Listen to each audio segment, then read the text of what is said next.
In this chapter, it tells us about the smaller parts of words, named morphemes.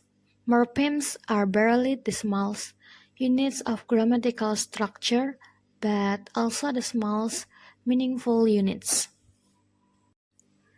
The word helpfulness consists of three morphemes: help, full, and ness.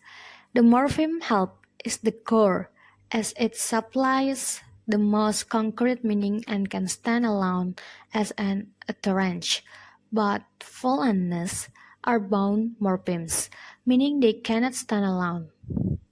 English has a high proportion of complex words with a free morpheme at their core. In the two columns of words, the words in column A contain a free morpheme. For example, readable, hearing, while the words in column B have bound morphemes. For example, legible, audience. The words in column A are more commonly used and are part of the Germanic branch of the Indo-Europe language family. The words in column B are less common and were borrowed from Latin. A bound morpheme can be limited to one complex word, such as lack in legible and cran in cranberry. These morphemes, known as cranberry morphemes, reinforce the difficulty of tying morphemes to specific meanings. The meaning is often derived from the entire word, not just the morpheme. For example, cranberry is meaningful, but cran by itself is not. Affixes, a broad term encompassing prefixes and suffixes, are always bound, unlike free root morphemes. While roots are usually free, some bound roots exist, such as those in example like audible and auditory, compound words with multiple roots. But free and bound are common, especially in technical terms like electrolysis and microscopy, combining forms distinct from affixes and bound roots, are observed in technical terms like photograph and retro. Expectation holds that morphemes in common use tend to acquire the status of remorphemes, exemplified by photo derived from the combining form in photograph. The choice of allomorphs depends on the sound before the suffix. This verb mark also refers to prefix "at", which has the allomorphs the, it, at.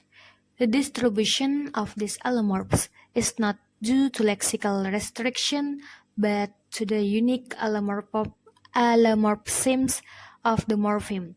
For example, the plural form of the noun "li" is either or sounds good, li. This is because the variation in the form of morphemes is not simply to avoid the forbidden.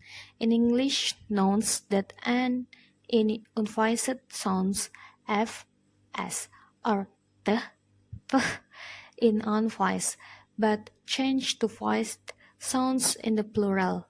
The isomorphisms of these nouns was determined, but lexically and syntactically, suggesting better discrimination of the neutral domain. In conclusion, Chapter 3 discusses the distribution of words into different categories, including allomorphs, compound roots, suffixes, and forms. Morphemes are units of meaning and are closely related to the structure of words. In English, words like unhelpful and antithram have a close relationship with morphemes. Morphology is concerned with the structure of words and relationships between words involving morphemes. Morphology also includes the area of phonology, which includes how speech sounds function to distinguish words in a language. Polymorphic morphemes consist of more than one morpheme, while prefixes are bound morphemes that precede the root. Roots are either the only morpheme or the only one that is not a vocabulary. A suffix is a connecting morpheme that comes after a root. Morphemes are often considered the smallest units of language that can be associated with meaning.